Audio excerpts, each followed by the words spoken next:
Продолжается проект Народного фронта «Все для победы», в рамках которого принимаются машины от организаций, а также конфискованные авто для бойцов в зоне специальной военной операции. Мы готовим очередную отправку и просим жителей организации республики присоединиться к нашему сбору.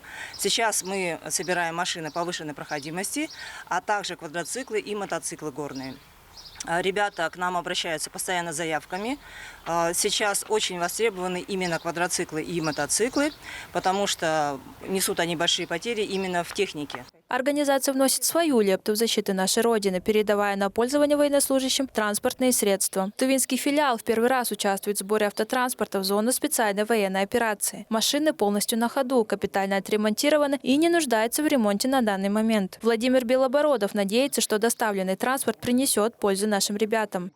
Сибирь-Мелеводхоз передает 2 автомашины в Народный фронт для, нашей 55-й доблестной бригады, чтобы она приносила пользу, в победе нашего государства Российской Федерации. Машины жертвуем, получается, УАЗик 2206 пассажирский и Газель тоже пассажирская.